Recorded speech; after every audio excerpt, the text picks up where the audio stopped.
The next question is for His Holiness Niranjana Swami Maharaj. When some project is given to us, we really try to put our best, and in the course of doing so, we get attached to that project. When our authorities see this, they sometimes change our services and take that project away from us. We take it in a good spirit and start to develop some kind of detachment, and we also understand that we are not the doer.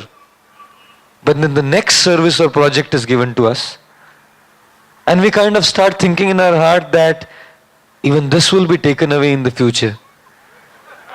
And then it becomes so difficult to put our heart into that service. It is really very difficult, Maharaj. How should we handle this?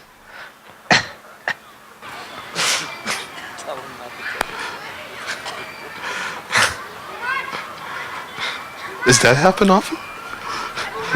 Does that happen often?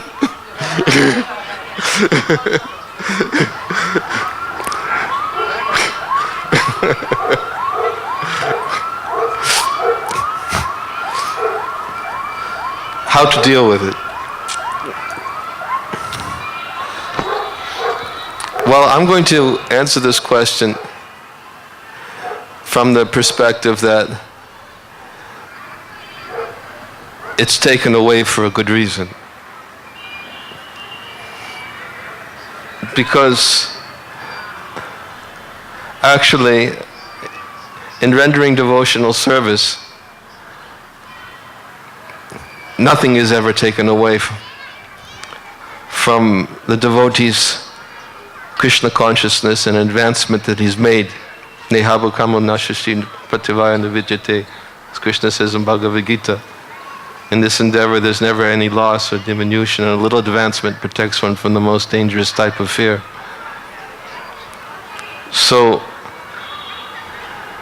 it's natural, if we're given a particular project to work on, and we want to do our best, but we should be careful to understand that doing our best also includes the consciousness that we do it in. There's a purport in the third canto of the Bhagavatam when Brahma's prayers for creative potency, when he was praying to the Lord for the potency to create the universe. And Prabhupada explains in the commentary, fortunate is that person who's been entrusted with responsible work. And if he is always conscious that he is subordinate to the will of the Lord, whatever the result, it will be done nicely. But if he is not in that consciousness, even the result externally may look very nice. It was not done properly. So, we may be given a particular responsible work, and putting our heart into it means also remembering that we're subordinate to Krishna, and we're always subordinate to Krishna's representatives. And even though it may change externally, the heart shouldn't change. In fact, just recently, I don't know if I could, one disciple, Radha Giridhari Prabhu, I was with him in California. And he came up to me and he said, Maharaj, please, I need your blessings. He says, everything is changing about my service right now. And he said, he didn't go into the details, but he just said because so much change was taking place in his service, he felt he really wanted the blessings of aspiring Vaishnava like myself. So I said, what's the difference, Radha Giridhari? I said, nothing's changing. You're giving everything to your Guru Maharaj, and you're going to continue to give everything to your Guru Maharaj. What's changing? You have my blessings to go on serving your spiritual master. And he seemed very happy with that answer. Very happy. He said, Maharaj, thank you so much. He was smiling. He was just brilliant smile. He seemed like a relief. So the point is when we put our heart into something, putting our heart into is remembering who we're doing it for. That's the heart. The external project, whatever it may be, is valueless if we haven't put our heart into it that way. And therefore, sometimes Krishna reminds us and puts us into a situation where we have to remember how to keep putting our heart into what he wants us to do. That's how we should understand it. Thank you very much, Maharaj, for that wonderful answer. The next question is to His Holiness Chandramauli Swami Maharaj. What are the signs by which we can understand that we have chanted our rounds for that day by which the Lord is pleased? How do we know that the Lord is pleased by our chanting? What are the signs and the symptoms?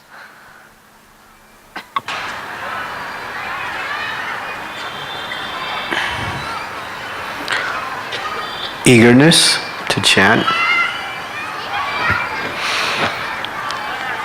Chanting according to the instructions of the spiritual master. It says to chant the holy names in a humble state of mind, in a prayerful mood.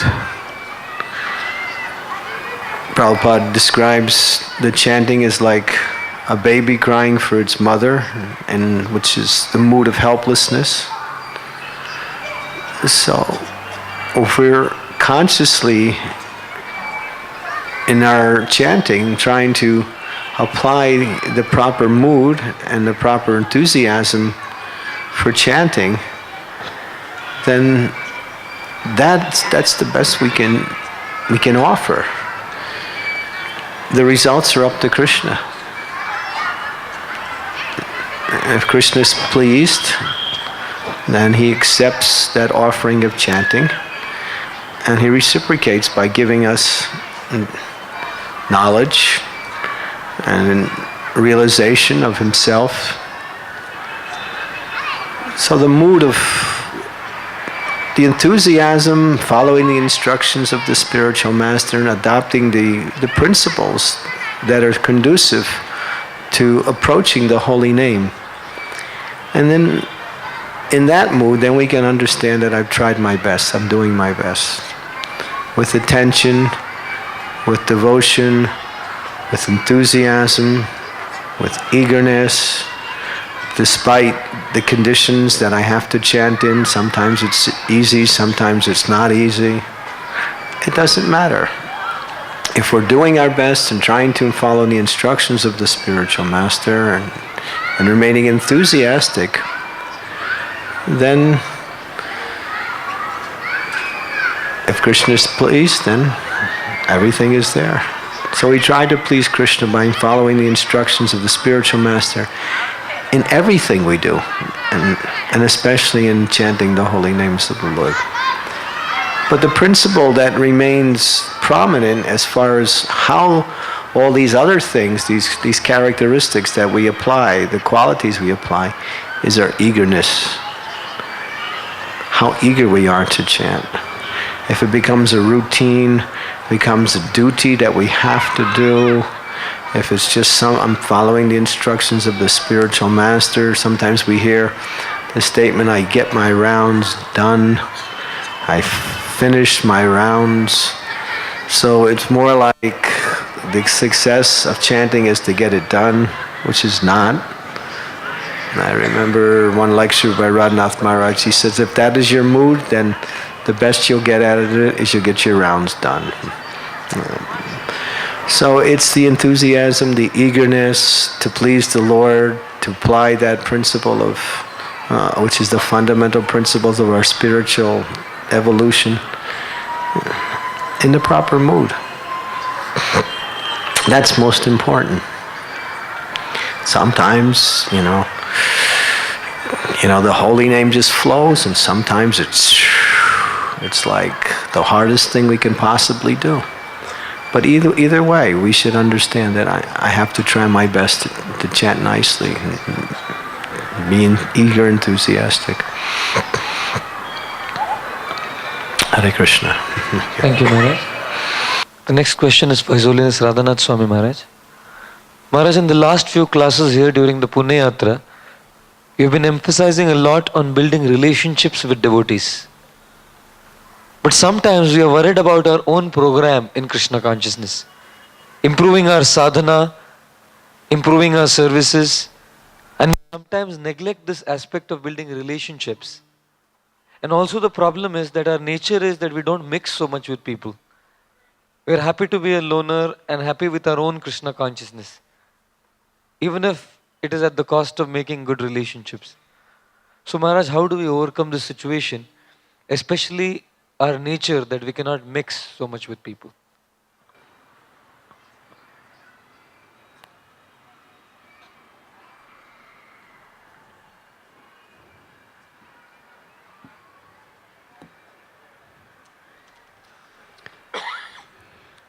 At one time, I was living in Himalayan jungles, and I was so happy. It's so much easier to live with wild animals than human beings. That was my conclusion.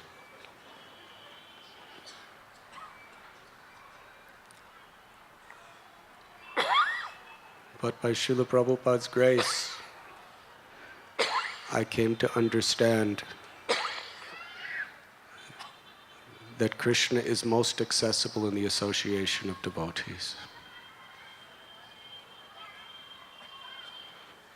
Even if we have tendencies of being loners, we may need some time to ourselves.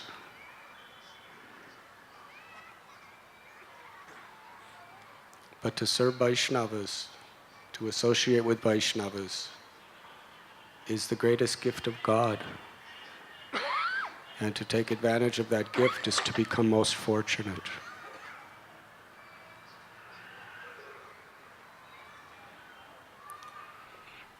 Relationships with devotees means to serve devotees, to share Krishna with devotees. If we're not inclined to doing that, then we'll never be qualified to go back home, back to Godhead, because there's no loners in the spiritual world. The gopis, the gopas, even the four-armed forms of Narayan, in Vaikuntha, they're all family atmosphere. They're all societies. In the spiritual world, everyone is simply sharing Krishna with each other.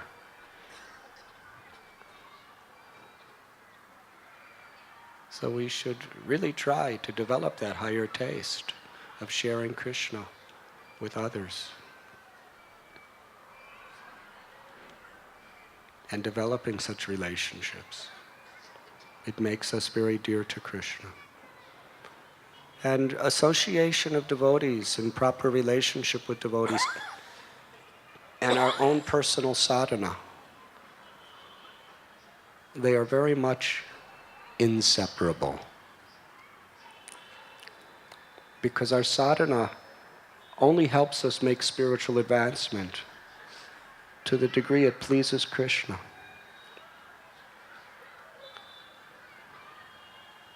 Lord Chaitanya said, if you're chanting the holy names and you're offending Vaishnavas, then Krishna, who's none different than his name, the name will punish you. It's all for your good. It's all for your purification. It's his mercy. But we chant the holy names, our advancement is to the degree our sincerity pleases Krishna. We read Srimad Bhagavatam, our advancement in that process, really, the 9 processes of devotional service, their effect is by doing so we please Krishna. And as we learn to love his devotees, serve his devotees, and develop nice relationship with his devotees, it gives deeper substance to our sadhana. Because our offering and our consciousness is just more pleasing to Krishna. Haridas Thakur, he was very happy being all alone in Benapole, just chanting 300,000 names every day of Krishna. He was completely content just chanting Hare Krishna. But when the opportunity to associate with devotees was there, how much he took advantage of it. He was a loner. He was preaching, but he was basically, when he wasn't preaching, he was alone in a jungle cave, just chanting Harinam, engrossed in love of God. But he's the Namacharya. He's teaching us by his example. When he was with Shantipur, his greatest pleasure was to be with Advaita Acharya Prabhu. And when he was in Navadvip and Jagannath Puri, what wonderful relationships we read about. How he was living with Rupas Goswami, Sanatan Goswami, his relationship with Nityananda Prabhu, Swarup Damodar Goswami, Sri Chaitanya Mahaprabhu. They all loved each other, Srivas Thakur. He was preaching partners with Nityananda Prabhu. He even said that was very difficult. It's much easier to be in a cave chanting Hare Krishna than preaching to Jagai and Madhai with Lord Nityananda. But how much he relished the association of devotees. So the acharyas emphasize the importance of proper relationships and association of devotees. And relishing that association is to be relished by Krishna. When Krishna see we relish to be with his devotees, Krishna relishes to be in our hearts.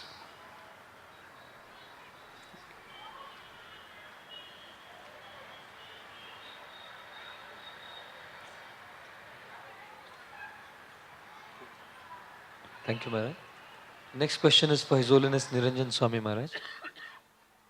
I live with devotees and I have a tendency to compare myself with other devotees. I compare myself in terms of my material qualifications, and I also compare myself to them in terms of their devotional qualifications. And when I see their material qualification and devotional qualification, because I live with them constantly, I tend to develop an inferiority complex, that I don't have any of the qualifications that they have materially and spiritually. And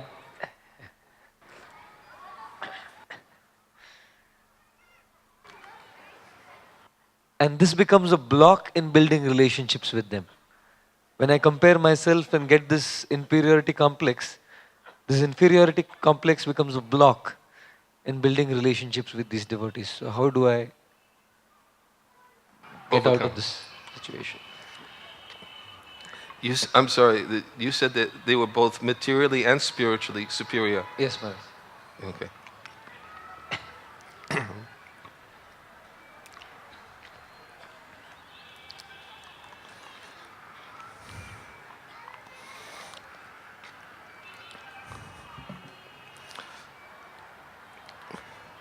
We should always try to keep ourselves in the association of devotees who we can see as superior. And it should not act as a discouragement, but actually it's due to our own false ego that we may feel discouraged in the presence of someone who's superior. Because we may look at ourselves and think of ourselves as, what's the word I'm looking for? Not hopeless, a failure. But actually, that sense of being a failure should never be there in the heart of a devotee. And therefore, the devotee who thinks that way is lacking faith in the process of chanting the holy name and faith in the association of devotees. Our real progress in life that we should be aspiring for is to increase that faith. And if we can see it in relationship to faith, then we should seek out the devotees who can give us more faith. And therefore, seeing others successful in Krishna consciousness gives us faith, or more successful in ourselves, should give us more faith that it's possible for us.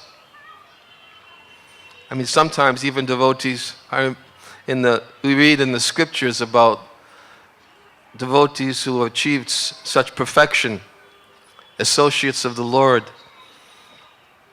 And we may think, well, that's associates of the Lord, but I'm just an ordinary jiva.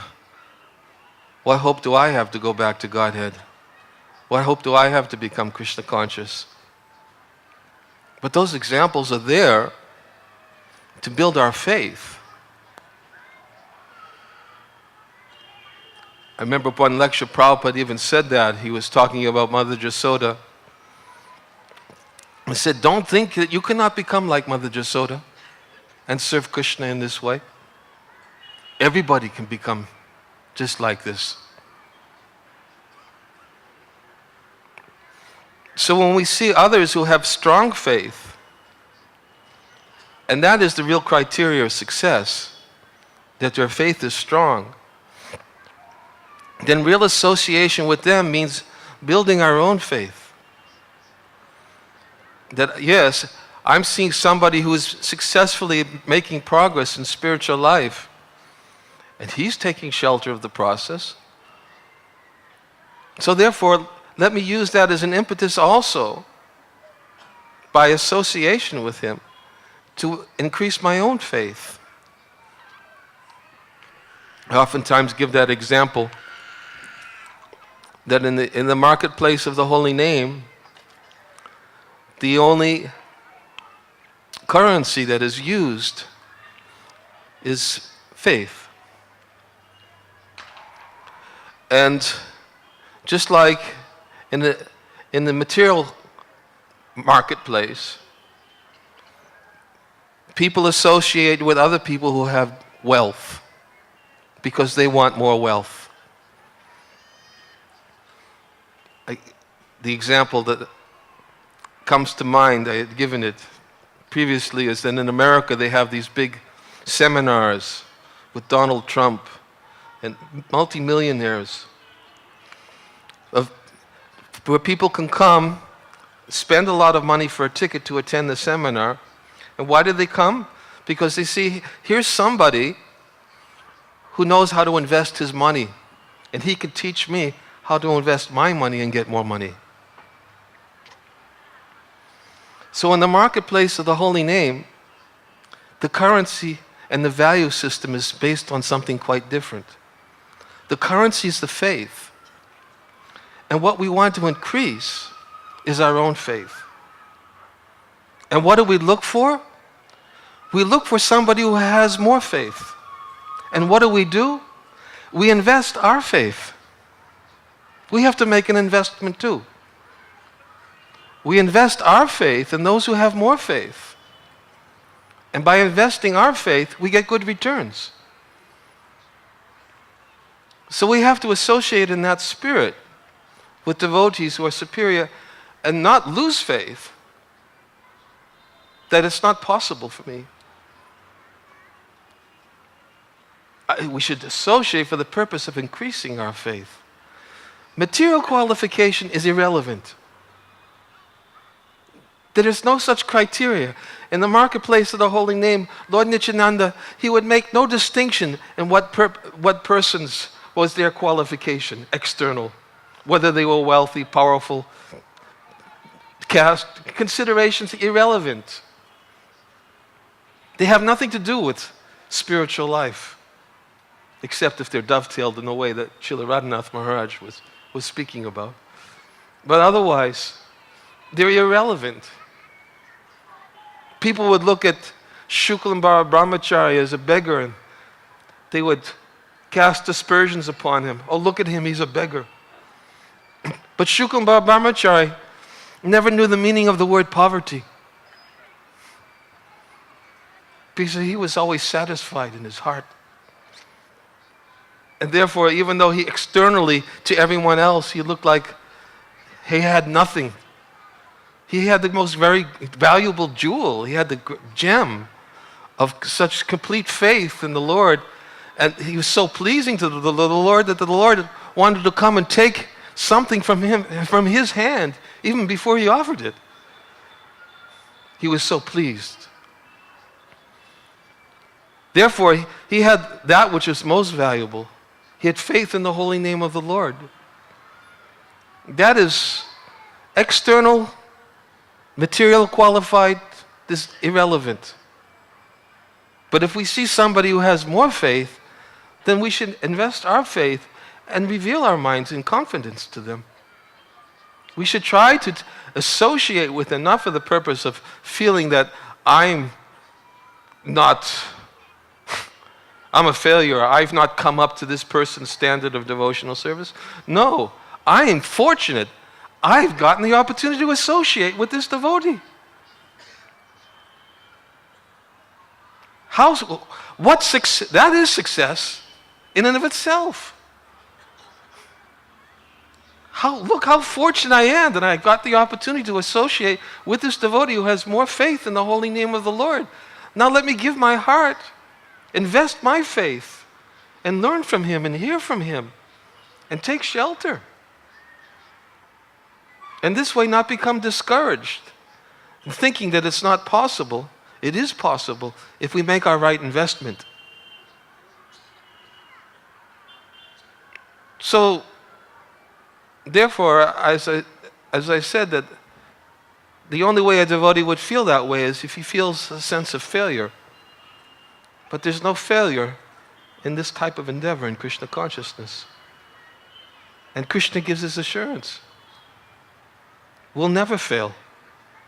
As long as we're always endeavoring to increase our faith in chanting the holy name of the Lord, in the association of devotees of the Lord, association with Vaishnavas and serving the Vaishnavas, and the power of such association, that even in this life, even I, as someone who is so materially and spiritually unqualified, can go back home, back to Godhead. Lord Chaitanya has given us that opportunity. Why? Because we should realize we are the most unqualified.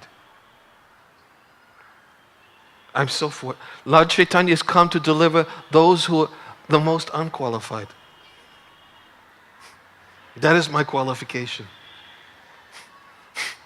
As soon as I think I have some qualification, then what happens? What happened to the brahmachari, the brahmana, who thought he was qualified to get Mahaprabhu's association in kirtan in the house of Srivas Thakur because he was austere? He was austere, he was saintly, he had good qualities, but still, what qualification did he have? Lord Chaitanya proved to him that don't think that because of your austerities you are qualified to enter into my kirtan. So we should never think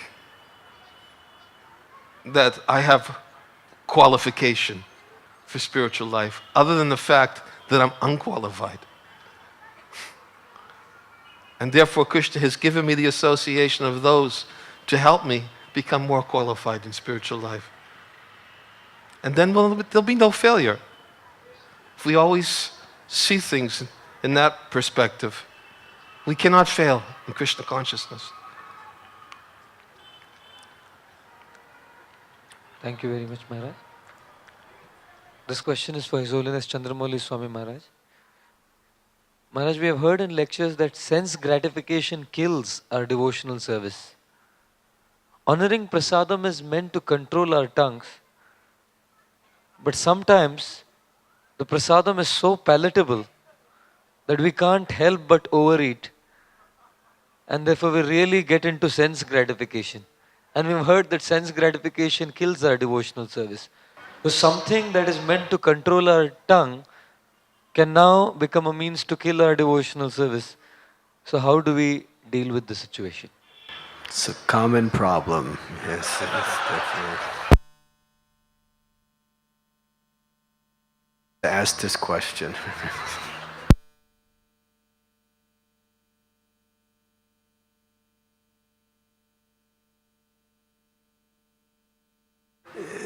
Prasadam, yes, it's Krishna in the form of foodstuffs, but it's also very tasty. In fact, cannot be compared to anything that is prepared outside. Although sometimes people prepare very opulent foodstuffs, it still cannot compare to prasadam, because prasadam is actually the mercy of the Lord. It's tasted by the Lord. It's not going to kill your devotional service if you eat it. But you should try to regulate it the best you can. I mean, we all struggle with that, especially at this very nice festival. The prasadam is outstanding. And if you want me to count how many times I slipped since I've been in the festival, I can also fall into that category. I mean, but you're not going to fall down if you overeat, but if you're consciously, every time you sit down and you stuff yourself till you can't move, then that's a problem. Bhaktivinoda Thakur talks about this in a very philosophical way. Atyahara, priyasa, and the 6 things that destroy. But he says that overeating, yes, is something that can destroy one's devotional service if it becomes chronic. If it's something that is constantly something that you do every time you sit down and you can't control. But the process is to gradually, I see Krishna in prasadam and to accept and honor prasadam. So through the process of bhakti, chanting, associating with devotees, and engaging in our service, we get higher taste. The tendency is that when we're not getting the higher taste, we look for the higher taste in something very more immediate, like eating prasadam. So just try to see Krishna prasadam, try to eat it regularly and try not to overeat. And if you slip, it's not a big thing, but just don't make a habit out of it, that's all. Is there a formula for reducing? And the Goswamis say that one of the ways you can reduce one's prasadam is taking prasadam at regulated times.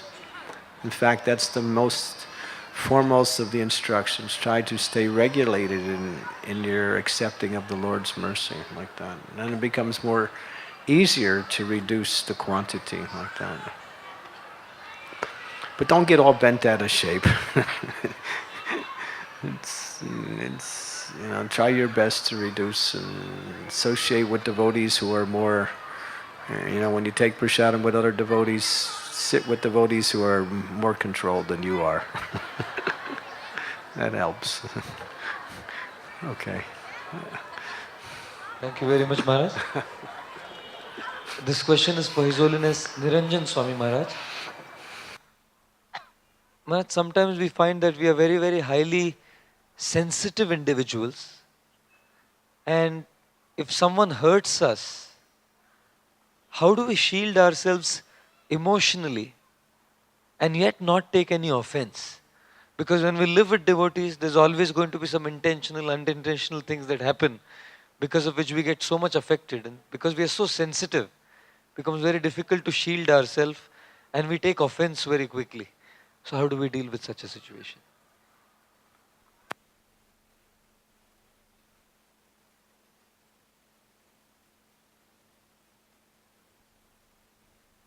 Hare Krishna. In the Bhagavad Gita, chapter 10, verse number 4 and 5, I believe it describes the good and bad qualities both that Krishna has created. And Prabhupada describes tolerance means that one should be willing to overlook the minor offenses of others.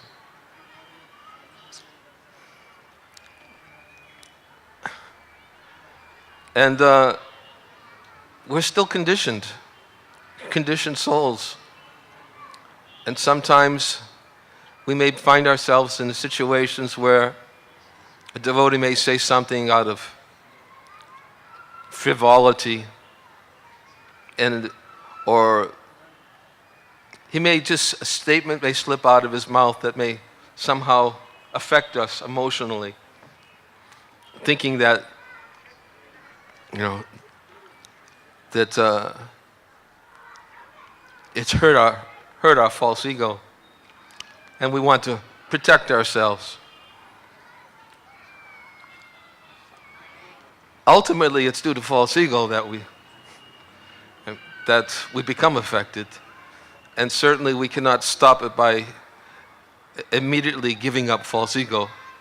That's not the immediate way to deal with these things, obviously, because giving up false ego is not an immediate affair. As we find as we progress in spiritual life, that it's the most difficult to give up, and it takes time. So, we protect ourselves by keeping a good association with devotees who are always encouraging us, and by willingly overlooking the minor offenses that are committed by others in the process of engaging in devotional service. We have to expect that these things will happen from time to time. And if it causes us to become too withdrawn and too fearful of putting ourselves in a situation where that could potentially arise, then it's a good reason for prayer. It's a good impetus for prayer. It's a good impetus to pray very deeply to Krishna to please help me overcome this shortcoming within myself. It's an anartha. And because I still identify myself with this external body and the external qualities and characteristics. And a devotee can get strength from prayer. It's very powerful. In fact, recently I was having a discussion with Radhanath Maharaj when we were in America. And I asked him, I said, from where do you get your strength? And he said, Maharaj, he said, I get it from praying. I get it from praying. And it meant a lot to me, because we can see that prayer is a very important part of our practices of Krishna consciousness. We should pray in accordance to the prayers that are given by the previous acharyas. We should find a verse from Bhaktivinoda Thakur or from the Bhagavatam, which resonates with a particular shortcoming that we see within ourselves, and we should make that a daily prayer. Find something that really resonates in our heart, that we see this causing me to feel some vacancy, some lack. And pray in our own words also. And we'll get strength. Because, as Maharaj said, we always have to be in the association of devotees. And if we develop any tendency to withdraw from devotees, it could be very dangerous for our spiritual life. So if we find ourselves in a situation like that, that's, I say, is one way that a devotee can get strength, is by daily praying to overcome that obstacle in his spiritual life and to overlook the minor offenses which are committed by others. Thank you very much, Maharaj.